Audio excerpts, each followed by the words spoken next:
रात -50 डिग्री और कुछ सोल्जर्स मौत से लड़ते हुए। एक ऐसा मिशन जिसके बारे में दुनिया को कुछ पता ही नहीं था। Siachen, surgical strike, Balakot, 3 operations जिन्होंने इंडिया की तकदीर बदल दी। जब देश पर वार हुआ तो जवाब चुपचाप नहीं, सीधा दिया गया। ये कहानी है उन लोगों की जो दिखते नहीं लेकिन देश को बचाते हैं।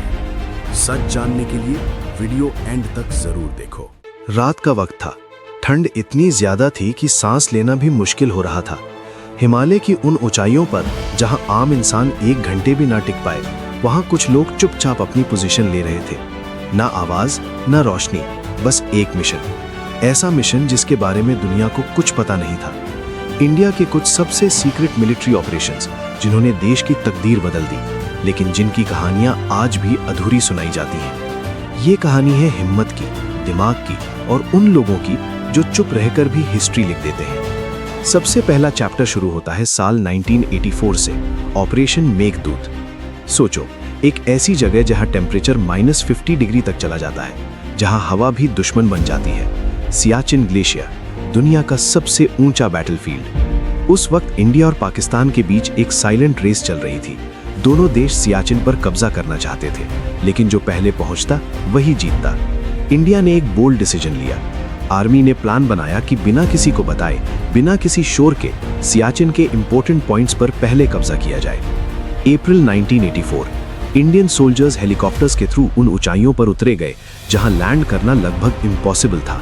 ऑक्सीजन कम थी, ठंड जान ले सकती थी, लेकिन उन्होंने हिम्मत नहीं हारी। एक एक पोस्ट कैप्चर की गई। सबसे इंपॉर्टेंट पासेस जैसे बिलाफौंडला और सियाला इंडिया के कंट्रोल में आ गए। पाकिस्तान को जब तक समझ आता तब तक देर हो चुकी थी। ऑपरेशन मेघदूत एक साइलेंट विक्ट्री थी। इसने इंडिया को सियाचिन पर स्ट्रेटेजिक एडवांटेज दे दिया जो आज तक बना हुआ है। ये सिर्फ एक ऑपरेशन नहीं था, ये प्रूफ था कि प्लानिंग और करेज मिलकर इम्पॉसिबल को पॉसिबल बना सकते हैं। लेकिन कहानी यहीं खत्म नहीं होती। अगला चैप्टर आता है 2016, सर्जिकल स्ट्राइक। 18 सितंबर 2016, उरी में इंडियन आर्मी कैंप पर एक अटैक होता है।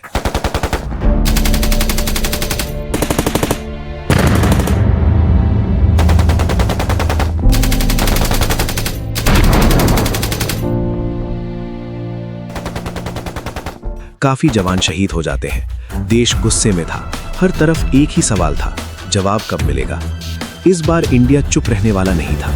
आर्मी ने एक प्रिसाइज प्लान बनाया। टारगेट क्लियर था, बॉर्डर के उस पार मौजूद टेरर लॉन्च पैड्स। रात के अंधेरे में Indian special forces line of control cross करती हैं। हर स्टेप कैलकुलेटेड, हर मूव साइलेंट।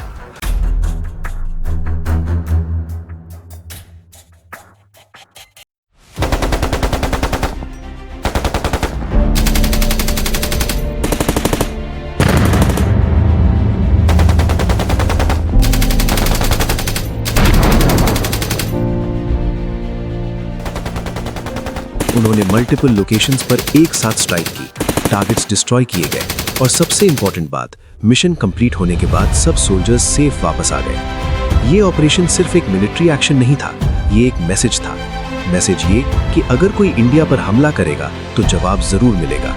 सर्जिकल स्ट्राइक ने दुनिया को दिखा दिया कि इंडिया डिफेंसिव ही नहीं, ऑफेंसिव कैपेबिलिटी भी रखता है। लेकिन अभी सबसे बड़ा चैप्टर बाकी था। 2019, बालाकोट एयर स्ट्राइक।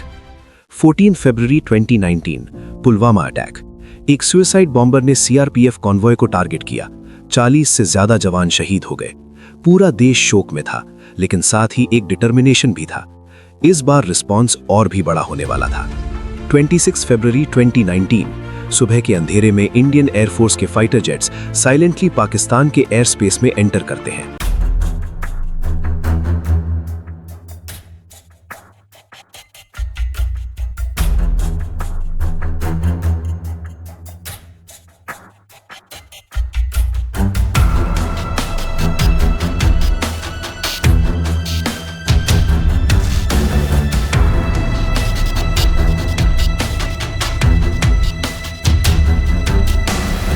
टारगेट था बालाकोट, जहां एक मेजर टेरर ट्रेनिंग कैंप होने की इंटेलिजेंस थी। जेट्स ने प्रिसिजन गाइडेड बॉम्ब्स ड्रॉप किए। ऑपरेशन इतना क्विक था कि एनिमी को रिएक्ट करने का मौका ही नहीं मिला। फिर सब जेट्स सेफली वापस आ गए। ये पहली बार था जब इंडिया ने ओपनली इंटरनेशनल बॉर्डर क्रॉस करके एयर स्ट्राइक की थी। इसने एक क्लियर सिग्नल दिया कि इंडिया अपनी सिक्योरिटी के लिए किसी भी हद तक जा सकता है। बालाकोट एयर स्ट्राइक ने स्ट्रैटेजी का एक नया लेवल डिफाइन किया। 3 ऑपरेशंस, 3 अलग वक्त, लेकिन एक ही स्पिरिट। ऑपरेशन मेघदूत ने दिखाया कि पेशेंस और प्लानिंग से सबसे टफ जगह जीती जा सकती है। सर्जिकल स्ट्राइक ने बताया कि प्रिसाइज और कंट्रोल्ड एक्शन से स्ट्रॉन्ग मैसेज दिया जा सकता है। और बालाकोट एयर स्ट्राइक ने प्रूव किया कि इंडिया अपने दुश्मनों को उनके घर में जाकर भी जवाब दे सकता है।